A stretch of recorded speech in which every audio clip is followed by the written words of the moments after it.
Bonjour à toutes et à tous, c'est le retour de l'Evidence Based Podcast avec Guillaume Deville et moi-même. Nous sommes tous les deux cofondateurs de l'agence EBP. Aujourd'hui, Guillaume vous a sélectionné un article sur le discours divergent. Vous savez, ce discours qu'entendent les patients, des discours différents en fait entre les différents professionnels de santé. Donc Guillaume, c'est parti, raconte-nous un petit peu c'est quoi cet article et puis pour quelles raisons tu l'as choisi? Écoute, bonjour à tous déjà, et du coup merci pour enregistrer ce podcast ensemble. Là, ça fait un petit moment qu'on y pensait, et puis bah là ça y est, c'est maintenant ça, c'est parti. On va pouvoir faire ça, j'espère régulièrement, c'est ce qui est prévu. Et donc l'article que j'ai choisi, alors c'est un article qui a été publié par Mike Stewart, un non-résident à l'agence EBP, et qui traite des problèmes, comme tu disais, de discours divergents entre des professionnels, et donc notamment entre des professionnels de santé. Euh, Son article il a été publié en 2018 dans un journal qui s'appelle Shoulder and Elbow, et en fait, ouais, il y a quelques années, mais il n'y a pas beaucoup d'articles vraiment sur ce sujet-là, donc c'était important de trouver un pertinent. Et la traduction de l'article, c'est un peu, il a mis stuck in the middle, donc un peu coincé entre deux. En français, on pourrait presque dire le cul entre deux chaises. Ok. L'impact de la communication collaborative interprofessionnelle sur les attentes des patients.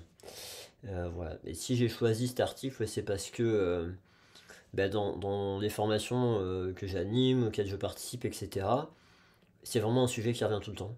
Les gens ne viennent pas se former pour ça, mais par contre, ils parlent tout le temps de ben oui, mais moi, mon patient, on lui a dit qu'il y avait ça à l'imagerie et du coup, ça me met en difficulté parce que je pense que c'est pas pertinent, ou le médecin avait mis ça sur l'ordonnance, et voilà. Et souvent, c'est un problème qui vient souvent, et c'est un problème qui est perçu comme étant très difficile à résoudre, voire même parfois insoluble par les collègues, et voilà, je me disais que ça pouvait être intéressant de faire le point et de leur partager des astuces, quoi.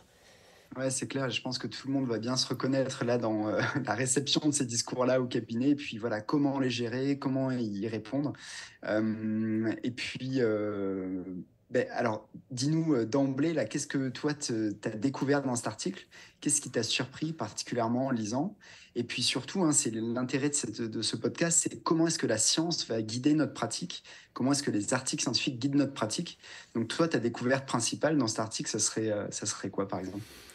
Alors en fait, pour cet article-là, je dois avouer que bon, je l'avais lu il y a quelques temps, donc je me rappelle plus ce qui m'avait vraiment surpris à l'époque, mais probablement quand même que c'était le fait il y a des preuves comme quoi plus le patient reçoit de discours différents, moins le Mhm. résultat de traitement sera bon. Donc il y a vraiment une Mhm. influence sur le résultat de traitement.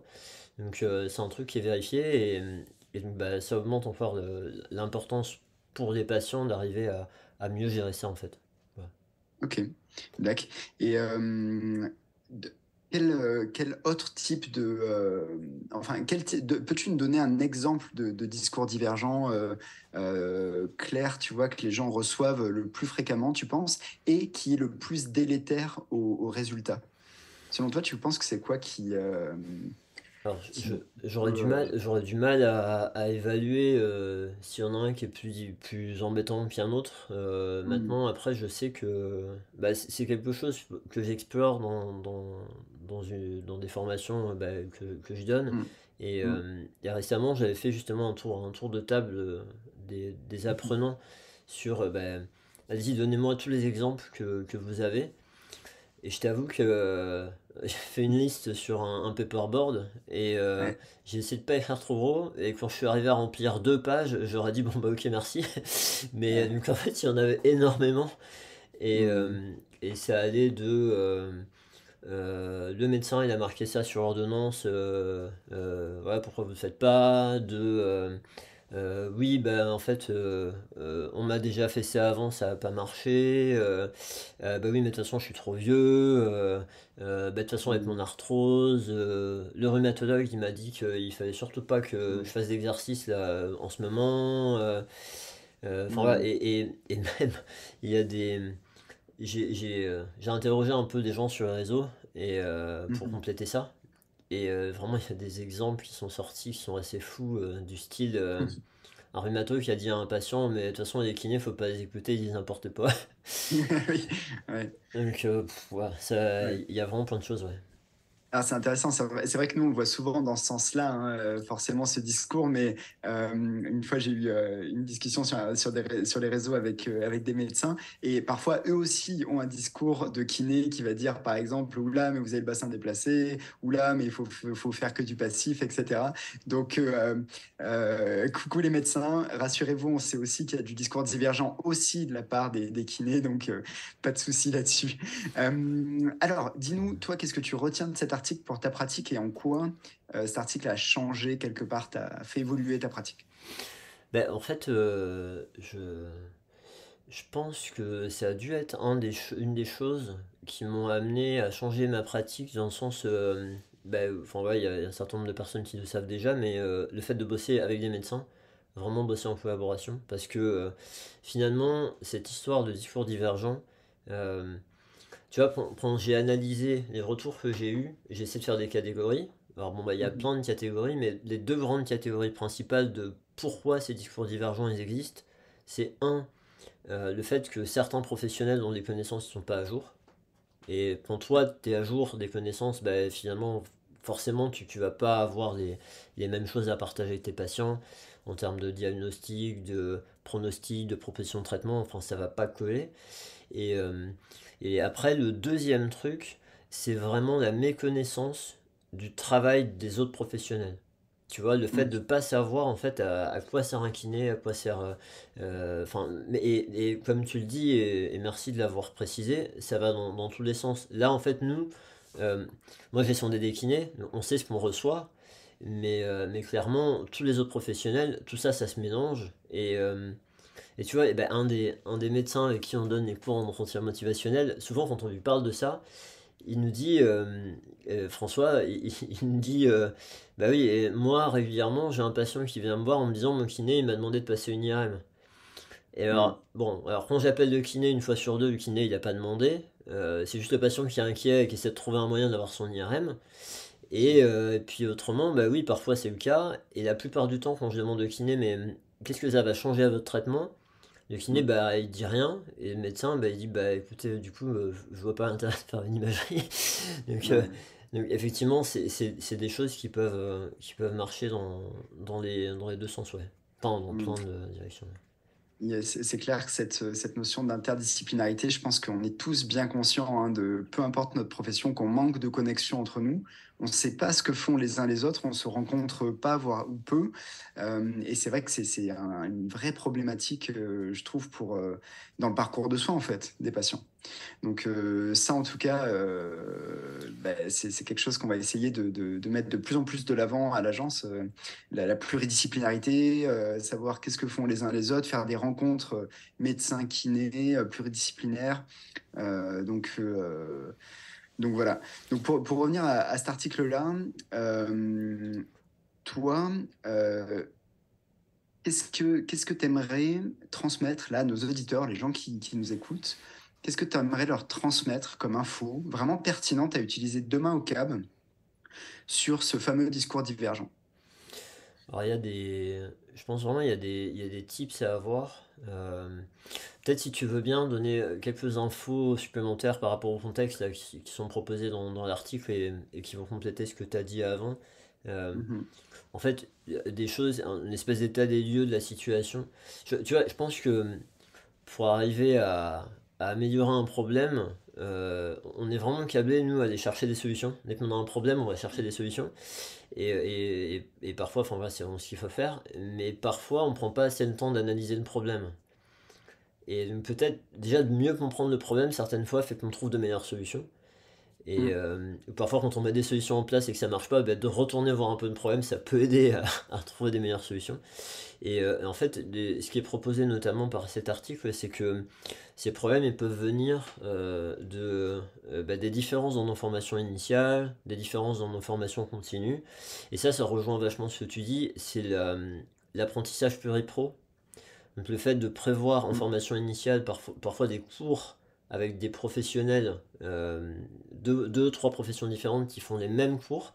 Donc on se retrouve avec des bases de connaissances communes.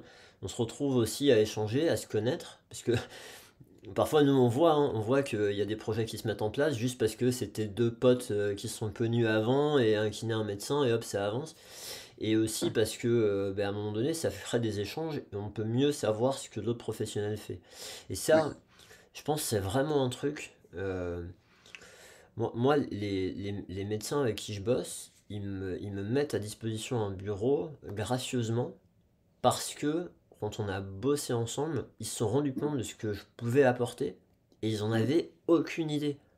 ouais, Pour un kiné, ils avaient aucune idée qu'on pouvait les aider dans du diagnostic, dans l'orientation de patients, dans le fait de pouvoir rassurer les patients.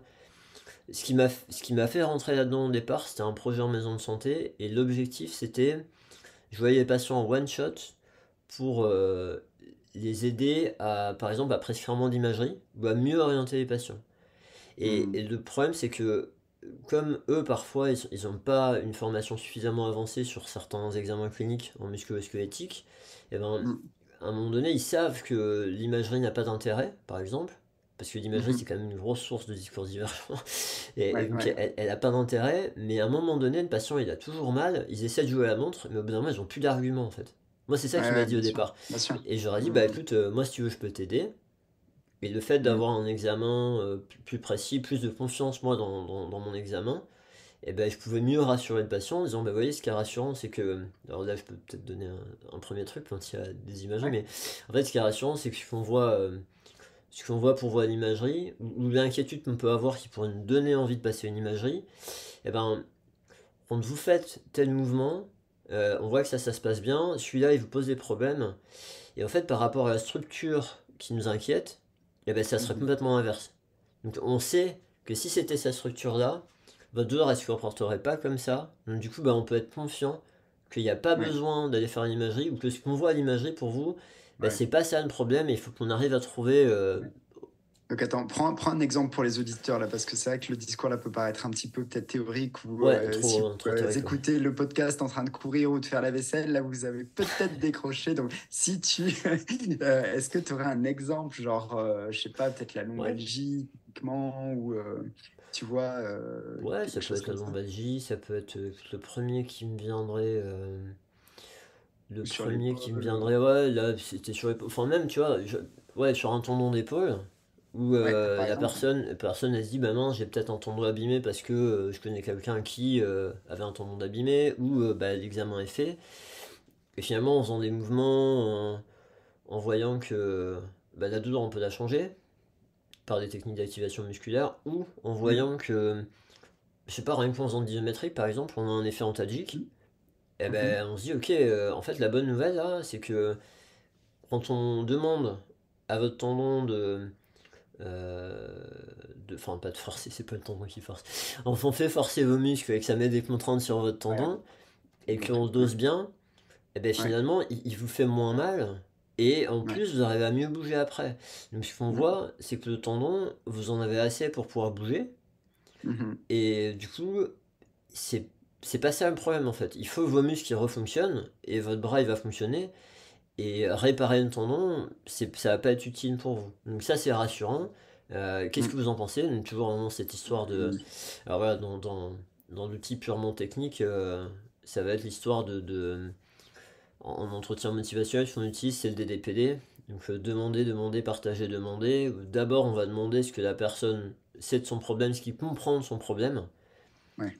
pour pas prendre le risque de lui dire des trucs qui vont à l'encontre de ce qu'il pense sans savoir qu'il pensait différemment de nous, en fait, si on commence à lui dire non, non, mais ça on s'en fout, l'arthrose on s'en fout, etc., alors Mm. que lui il est convaincu, bah, il va peut-être Que pas nous dire qu'il a été convaincu, on va se foirer. Ouais, Euh, et attends, je te coupe. Et là, c'est hyper important, je pense, pour les auditeurs, d'aller explorer la connaissance et les croyances de vos patients. Ça, c'est vraiment un truc qui est complètement sous-estimé, je trouve, actuellement. Excuse-moi, je t'ai coupé dans Vas-y, l'acronyme, vas-y, hein, je mais t'en sur prie. le premier D, là, demandez qu'est-ce que le patient connaît de sa pathologie, qu'est-ce qu'il en sait, qu'est-ce qu'il croit, quelles sont ses peurs, ses craintes. Aller explorer ces dimensions-là avec les gens va vraiment vous mettre sur une autre planète en termes de communication avec eux et vraiment voir d'où ils partent et où est-ce qu'il faut les amener quelque part. Enfin, je sais pas ce que tu en penses, toi, Guillaume, sur ce Clairement, premier clairement, c'est trop accent. important. Et tu vois, on parle de croyance, mais en fait, comme tu dis, c'est qu'est-ce qu'il comprend lui, qu'est-ce qu'il connaît. En fait, c'est sa compréhension. Pas utiliser le mot croyance Ouais, avec les patients, bien sûr, ouais. Oui, oui, c'est oui. un peu vivant. C'est clair. Mais enfin, c'est ce que tu proposais, hein. Vraiment, je mets juste l'accent sur un truc que tu as dit. Et, Mm. euh, et c'est important après aussi parfois de... Parce que parfois on peut avoir la surprise, on va dire, ouais, ok, qu'est-ce que vous comprenez de votre problème ou qu'est-ce qu'on vous a expliqué? Et la personne va nous sortir une explication, et nous on va se retrouver face à un truc, on va se dire, ouais, s'il pense ça, ça m'arrange pas, comment je vais m'en sortir, quoi? Donc, bah voilà, on y est, discours divergent, parce qu'il a eu ces Mm. infos-là, et puis ça va pas coller avec ce que je veux lui partager. Mhm. Et parfois c'est de lui dire, ouais, tu vois, par exemple, je pense à deux trucs là. Il y a lui demander euh, où est-ce qu'il a eu cette information? En fait, comment il a eu, etc. Parce que s'il vous dit, ouais, j'ai vu ça, mon voisin il m'a dit ça, mais j'y connais pas grand-chose, alors peut-être que, bon, ok. Par contre, s'il vous dit, bah, c'est mon médecin qui m'a dit ça, et qu'il a une confiance énorme dans son médecin, parce que son médecin, il lui a déjà sauvé la vie, ou il a sauvé la vie de ses enfants, et que du coup, il a vraiment confiance dans ce qu'il a dit le médecin, et que nous, c'est la première fois qu'il nous voit, si on commence à dire un truc opposé au médecin, bon bah déjà on est mort. Enfin, je veux dire, la probabilité qu'il suive notre raisonnement, elle est vachement basse. Donc ça, le deuxième truc à vérifier, c'est mais vous en pensez quoi? Parce que Mhm. ça arrive, une personne, comment vous comprenez? Qu'est-ce que vous avez expliqué? Ah ben on m'a expliqué que c'était abîmé, peut-être qu'il faudrait que je me fasse opérer, machin. Ok, mais vous en pensez quoi? Ah non, mais moi je veux pas me faire opérer, franchement, bah, je me dis, si on peut avoir un truc pour échapper à ça, ça me plairait bien.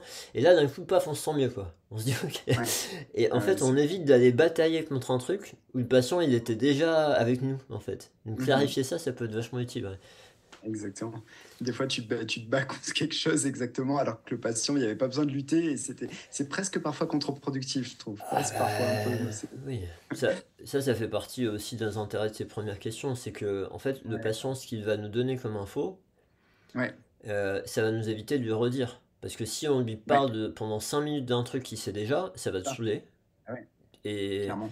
et en plus, s'il le sait déjà, en entretien motivationnel, on considère que c'est une occasion de le valoriser aussi. Mhm. De dire, effectivement, il y a plein de choses que vous comprenez de votre problème, et ça, clairement, ça va vous aider. Et on sait que Mhm. sur le sentiment d'efficacité personnelle, ça va être favorable. Et sur la Mhm. relation thérapeutique. Quand vous valorisez une personne, votre relation thérapeutique se renforce, en fait. Ouais, ouais. Toujours agréable de se sentir valorisé, mais que la personne qui vous a valorisé, ben, vous avez envie de continuer d'avoir des interactions avec elle, quoi. Bien sûr. Ouais.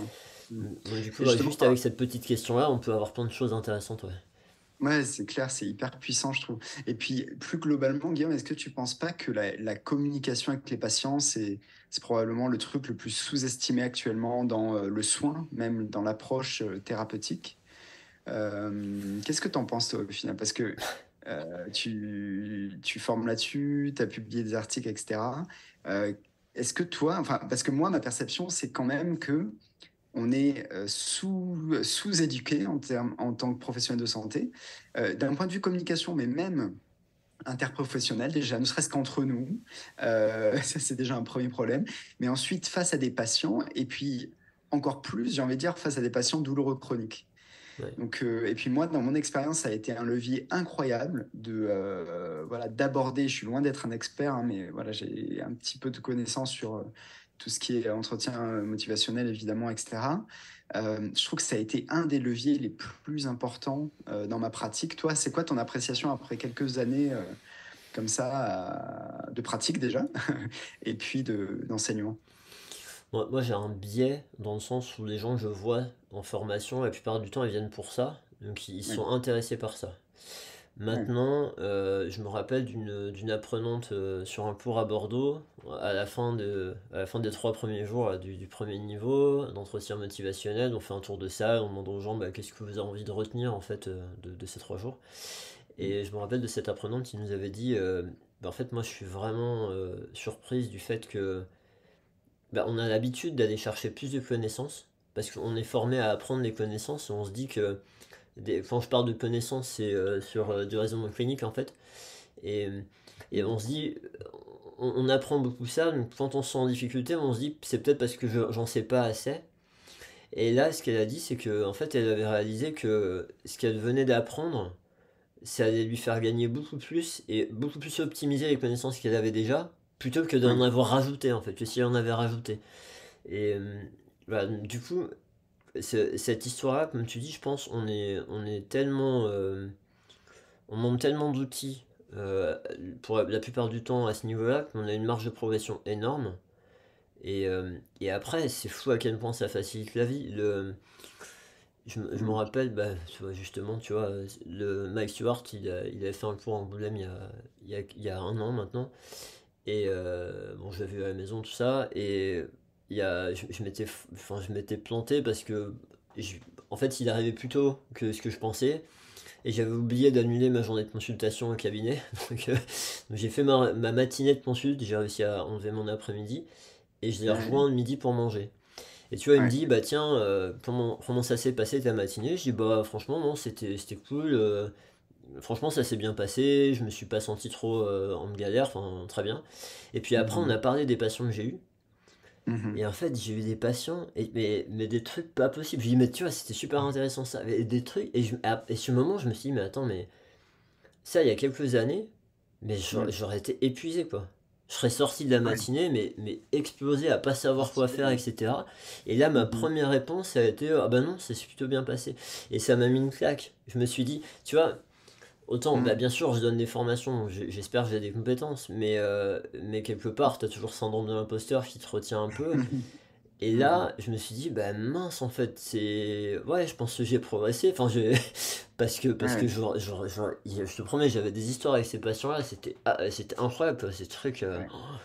Moi, ça me rappelle le début de ma pratique, les patients ouais, très douloureux chroniques, c'était épuisant. Tu sortais de là, c'était épuisant parce que tu n'avais pas d'armes pour déjà mettre de la distance. Et puis, tu n'avais pas les armes de communication pour voilà, essayer de les motiver par le langage et par voilà, et identifier à quelles étapes ils en sont aussi. Parce que des fois, tu as le patient qui est très très loin de penser à commencer à vouloir changer, et toi, tu essayes de le faire bouger un max, Mm. alors qu'il faut le faire cheminer étape par étape. Bah, peut-être tu veux détailler un petit peu ces étapes du changement de comportement que les gens connaissent peut-être pas trop. Hein. C'est assez important pourtant, si tu veux peut-être expliquer ça, la précontemplation, etc. Ouais, ouais, ça fait partie des choses. Oui, bah ça, c'est le modèle là, de Prochaska et Di Clemente. Où en fait, effectivement, au départ, vous pouvez avoir une personne qui voit pas d'intérêt de changer. Ou en fait, dans souvent, c'est des modèles qui viennent de la dicto, donc ce seraient des personnes qui voient pas leurs problèmes, qui diraient mais non, moi je Mhm. bois pas trop, moi je fume pas trop, etc. Mhm. Nous, ce qui arrive souvent, c'est plus le fait que les gens ils voient pas de lien entre ce que vous leur proposez et leurs problèmes. C'est-à-dire que la personne, bah, si on reprend le tendon, la personne qui vient avec une douleur d'épaule, qui a une lésion au tendon, Mhm. commencer à lui proposer des exercices pour tirer sur son tendon, il y a plein de gens, ils vont se dire, mais enfin, c'est quoi le rapport, quoi? Et donc là, Ouais. quelque part, ils sont en pré-contemplation parce qu'ils voient pas de lien entre ce que vous leur proposez et leurs problèmes. Et donc, il Mhm. y a, il y a cette situation où il faut aider la personne à comprendre ce lien-là. Et c'est là où, ben, comme on disait, on peut passer par un des DPD et c'est là où les informations, divergences qu'il a pu avoir avant peuvent nous mettre en difficulté, donc c'est important après d'avancer là-dessus. Et puis une fois que la personne voit un lien entre la proposition de traitement, la proposition de changement de comportement et leurs problèmes, ben après on a des gens qui vont être ambivalents, donc au stade de contemplation, parfois, de oui il faudrait que je fasse ça, mais j'ai pas le temps, mais j'ai peur de pas y arriver. Donc en fait j'ai des raisons de le faire, j'ai des raisons de pas le faire. Mais là, la personne, elle comprend l'intérêt de le faire. Et donc, c'est là la particularité la plus principale, on va dire, de l'entretien motivationnel. Même si Mhm. l'entretien motivationnel donne plein d'outils pour aider à chaque phase, mais c'est vraiment le patient ambivalent. Il veut faire, mais il a des raisons de ne pas faire. Comment augmenter sa motivation pour passer dans l'idée de ok, je vais le faire. Et donc, pré-contemplation, je comprends pas le lien entre la proposition et mon problème. Contemplation, je suis un peu ambivalent, enfin je suis ambivalent, j'arrive pas à passer le cap. Et après, il y a détermination, c'est ok, là je vais y aller. Et c'est là où nous on est plus à l'aise parce que c'est là où toutes nos stratégies de planifier, de dire bah, ok, on peut faire comme ci, etc. C'est là où ça va rouler tout seul si le patient est déterminé. bien Youpi. sûr. Et c'est là où travailler la motivation des patients, c'est pas nécessaire tout le temps. Parfois, on a des Ouais. patients, ils sont déjà motivés, et C'est une voilà, motivation intrinsèque. voilà, Ouais. et ça va y aller tout seul. Et donc, Bien sûr. Ouais. c'est juste, quand les gens, on est face à une personne qui manque de motivation ou une personne en Ouais. précontemplation, ben là, si Ouais. on n'a pas des outils, on galère en fait. Ouais, c'est ça. Et tu vois, moi, quand je m'étais formé à tout ça, en fait, j'avais appliqué ces techniques-là, mais parfois à tort chez des gens qui étaient déjà intrinsèquement motivés. Et en fait, ça devient contre-productif et tu perds presque Tu le perds ton patient parce temps. qu'il se Ouais. dit, mais pourquoi il me pose toutes ces questions-là alors que je suis prêt à faire ce qu'il faut, je suis prêt à me bouger. Et toi, tu es là en mode, est-ce que vous vous sentez prêt à commencer à bouger? Est-ce que vous pensez que bouger vous fera du bien? Et il est là, mais moi je veux bouger, je veux, dis-moi juste ce qu'il faut faire. Donc des fois, attention avec ces discours-là, essayez de bien analyser où est-ce qu'en est votre patient dans ce cheminement, parce que ça peut être parfois contre-productif, quoi. Ouais, lui mettre le Donc, doute. Ouais, tu dis, là, le patient, il peut se dire, mais attends, s'il me parle de ça, c'est qu'il y a un truc que j'ai pas vu. Et oui, il y a il y a un problème en fait. Mais et tu ouais. sais, pour rejoindre un élément que tu as dit tout à l'heure, et cet intérêt à nouveau, ça en fait beaucoup, mais de premier dé de savoir ce que l'autre il pense et pourquoi il le pense. Un des trucs qui est vachement aidant, je trouve, c'est par rapport à l'empathie, dans le sens mieux comprendre pourquoi l'autre pense ça. Parce que parfois, quand une personne nous sort une croyance qui ne nous arrange pas, le risque, ce serait de le prendre pour nous. De se dire bon bah ouais c'est bon lui il va me saouler, enfin en gros en fait il me met en difficulté, donc c'est une Ouais, expérience négative, et comme s'il faisait ça juste pour nous embêter, mais d'accord. d'essayer de comprendre, de dire ok mais ces informations vous avez eu où, comment vous avez compris, Ouais. etc. De Ben qui souvent ça permet de se dire mais vous vous rendez compte en fait, moi à votre place si j'avais eu les mêmes infos mais je penserais comme vous en fait. Donc déjà Hmm, ça tranquillise vachement de se dire ouais je comprends pourquoi tu penses comme ça, donc là je vais bien essayer de sûr. t'aider. Mais voilà, c'est vraiment un truc qui permet parfois de s'apaiser. Bien Parce sûr. qu'autrement, dès qu'on a de l'agacement, on se sent un peu poussé dans notre retranchement, etc. Dans la façon Ouais. d'interagir, si on est un peu agressif, c'est pareil, on va mettre en péril la relation et va se mettre en difficulté, quoi. Ouais, et aller chercher, c'est intéressant, c'est aller chercher la source de la connaissance des gens, d'où les gens prennent leur source. Ça, c'est hyper intéressant et ça permet d'avoir aussi plus d'empathie quelque part, d'être capable de plus se mettre à la place de la personne en se disant, bon, elle est se renseigner sur Doctissimo ou sur les réseaux sociaux ou le net, bah, c'est peut-être pas la même source que voilà, un praticien formé de façon sérieuse ou voilà. C'est Donc, ça. ok, bon, bah, trop cool. Bah, écoutez, j'espère que tout le monde perçoit un petit peu l'intérêt de tout ça. Est-ce que Guillaume, toi, tu aurais, autre chose à dire par rapport à cet article ou quelque chose que tu retiens encore particulièrement qui peut impacter le travail des gens au quotidien? Ouais, il y a vraiment donc en fait je suis en train de bon je suis en train de travailler dessus là, j'ai proposé un premier blog d'ailleurs qui reprend une partie de cet article là sur le site de l'agence EBP là, et je vais en Yes. faire d'autres, et je vais aussi proposer du contenu sur les réseaux sociaux euh, Hmm. pour avoir des tips et peut-être reprendre justement des exemples précis de voilà Ouais. c'est cette situation là, et ben dire voilà, vous pouvez, si vous avez envie, essayer cette stratégie-là et puis voir comment ça se passe. Mais au moins Ouais. donner des petites stratégies à tout le monde pour ceux qui en sentent le besoin. Et Mhm. il y a cette histoire quand même euh, de contexte. Tu vois, on a dit, il y a la situation, on reçoit le patient, et là on est un peu dans un mode curatif. C'est-à-dire que bah, voilà, on est face au patient qui a reçu ça, et maintenant il faut s'en sortir, quoi. Ou au moins Ouais. essayer. Et puis, il y a l'histoire de comment on fait pour essayer de prévenir le problème. Et c'est là où on rejoint ces notions de est-ce qu'on ne peut pas créer des bases de connaissances communes avec les autres professionnels de santé, alors, soit par de la formation, hein, comme on disait, initiale, continue, etc. Ouais. Soit on peut aussi favoriser des échanges. Et alors, c'est souvent un truc. Là, aujourd'hui, ce qui est vachement aidant, c'est les histoires de maisons de santé, par exemple, les MSP, Ouais. où il y a quand même des financements, normalement, pour avoir des temps de réunion sur des cas patients. Et c'est des temps rémunérés, et on va parler d'un patient, et il y a plusieurs professionnels, et chaque professionnel va donner un élément. Et là, bah, du coup, on comprend un peu mieux ce que font les autres professions, et puis Déjà. comment elles peuvent nous aider. Et donc, du coup, parfois, on pense à d'autres patients en se disant, bah tiens, moi j'étais bloqué, peut-être que ce collègue, il pourrait m'aider. Et puis, voilà, donc ça crée de l'information, du lien, une meilleure connaissance, etc. Mhm. Euh, et alors après, voilà, c'est souvent cette histoire de moi, quand les personnes ils me posent des questions par rapport à ma pratique avec les médecins, là, Mhm. euh, ils me disent franchement, t'as de la chance d'avoir trouvé des médecins comme ça, etc. Il y a des personnes, des professionnels qui vont être ouvertes et il y en a qui seront moins ouvertes.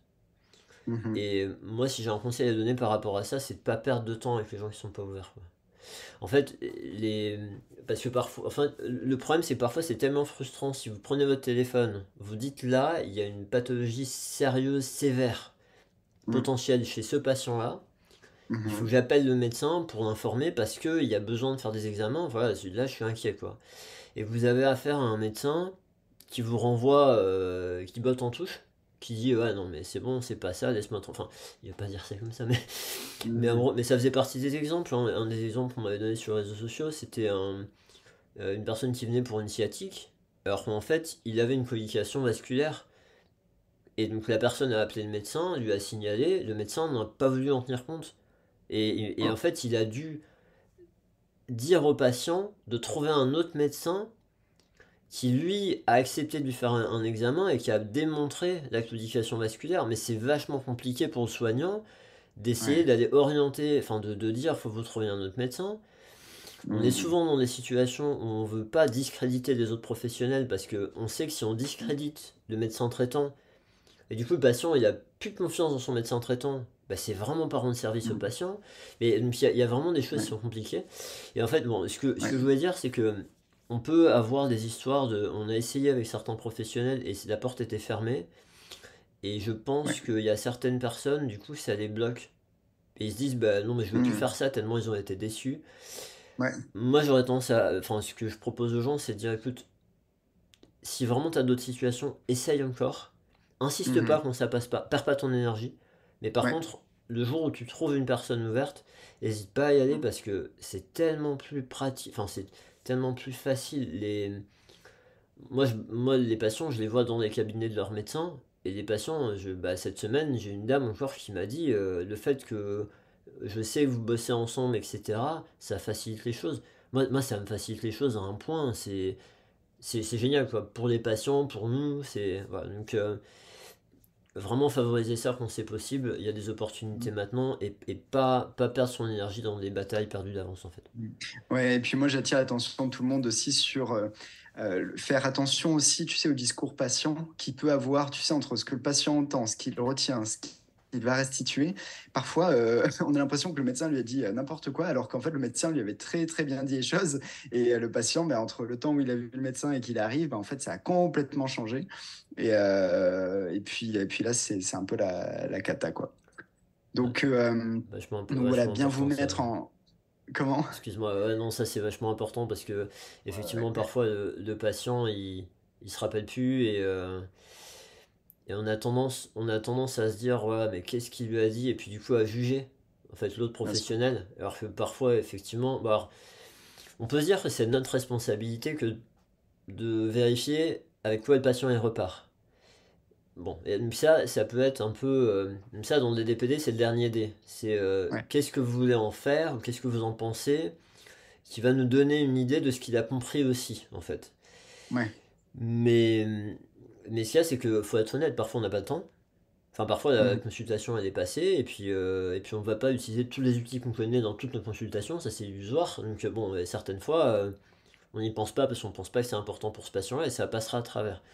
Mais voilà, vraiment prendre ce recul-là, Et puis après, voilà, c'est comment on fait pour protéger l'autre professionnel, à quel moment on le fait pas, en fonction de ce qui se passe. Enfin, ça, c'est quand même pas facile. Ouais. Mais ouais. Yes. Bon, bah écoute, je pense qu'on a fait un bon petit tour là sur le discours divergent, la communication avec les patients. Est-ce que toi, tu as une reco pour les gens, un truc à lire, à voir, à écouter, là, comme ça, ou un auteur à suivre, que ce soit, voilà, communication, douleur chronique ou Bah, je le t'avoue projet que, alors, pour là. sur ce thème-là, alors moi ce thème-là, je l'associe pas à la douleur chronique. Ouais, Souvent, tu vois, ouais, ouais, souvent on c'est associe la général, ouais. communication. En fait, et puis pour moi, c'est vraiment un piège parce que dans la douleur Mm, chronique, on a trop facilement des situations où on tombe sur de l'éducation à la douleur, où finalement c'est le thérapeute qui parle tout seul oui. et qui noie le patient dans des informations, soit qu'il n'a pas demandé, soit qu'il comprend pas. Enfin bon, bref. Donc il y a vraiment parfois, il y a des gens qui vont s'intéresser à la communication par ce biais-là et qui vont s'apercevoir que ça va leur servir dans toute leur pratique en vrai. Voilà, mais Mm, c'est juste, juste j'avais envie de faire ce point-là. Après en termes d'auteur, ben, sur ce thème précis, je suis pas sûr qu'il y ait vraiment des gens spécialisés là-dedans, tu vois, sur discours divergent. ouais, Je suis je pas comprends. certain. Et, après, ben, dans toutes ces notions-là, bien sûr, moi j'ai des repères par l'entretien motivationnel. Il y a le fait que dans mon cours à moi, j'essaie d'aller plus loin. En gros, l'entretien motivationnel, c'est des outils très généraux. Et dans mon cours, on va essayer de plus d'aller sur des problématiques typiques kiné, même si on aborde un entretien motivationnel, mais on va être un peu plus spécifique. Euh, et après, malheureusement, je pense que des personnes qui s'intéressent beaucoup à la communication, alors il y a des gens qui s'y intéressent, mais des gens qui se développent une expertise, etc., il n'y en a pas beaucoup. Euh, Il y a un truc que je peux dire peut-être, il y a aussi cette notion de prise de décision partagée. Là, j'ai été Mhm, sollicité par Florian Naï, qui est parti bosser pour faire un doctorat au Canada, mhm. et qui étudie ce sujet-là, de prise de décision partagée, et qui m'a contacté pour animer un atelier au JFK là, prochainement. Trop cool. On va faire Ouais. ça. Et il me disait, moi en fait, mes collègues et mes potes, ils comprennent pas l'intérêt, quoi. Parce que pour eux, la prise de décision partagée, c'est juste faire ce que le patient il demande. Alors que non, c'est pas du tout ça. Et, et, euh, et je pense que ça, voilà, ça fait aussi partie des choses. Quand, par rapport à ces discours divergents, parfois, on a notre idée à nous. Et on, on- comme on a un peu le syndrome du sauveur, on veut aider les gens. Toute notre bienveillance à chercher à aider les gens va parfois nous pousser à les obliger à prendre une voie, à prendre une vision, etc. Euh, Ça, c'est un peu comme ce qu'on disait sur empathie tout à l'heure, un truc qui peut être beaucoup plus confortable, c'est de se sentir à l'aise avec le fait que la personne a une compréhension, mettre les bonnes conditions pour partager notre point de vue, ou ce qu'on sait de la science, ce qu'on sait de notre expérience clinique, etc. Mhm, Et s'assurer que la personne a bien compris, en fait, et que l'objectif c'est de l'aider à bien comprendre, et après mhm. qu'il va faire un choix éclairé, du coup, et que s'il fait pas un choix qui va dans notre sens, c'est pas grave. Ouais. En fait, c'est vraiment cette histoire, je sais pas si ça va te parler, mais moi, une des grosses frustrations que j'ai eues longtemps, c'était si ce patient il savait ce que je sais, il ferait pas ça. Ouais. Mais en fait, et la vraie question au final, enfin, que je préfère me poser maintenant, c'est euh, est-ce que si le patient il sait ce que je sais, il ferait autrement? Et en gros, c'est maintenant, je veux m'assurer qu'il comprend le point de vue et Ouais. qu'il fait un choix éclairé, et après, c'est son choix. Et là, du coup, je suis tranquille. Il a le droit de pas choisir mon point de vue, mais au moins, il a compris et ça me va. J'ai fait mon travail. Voilà.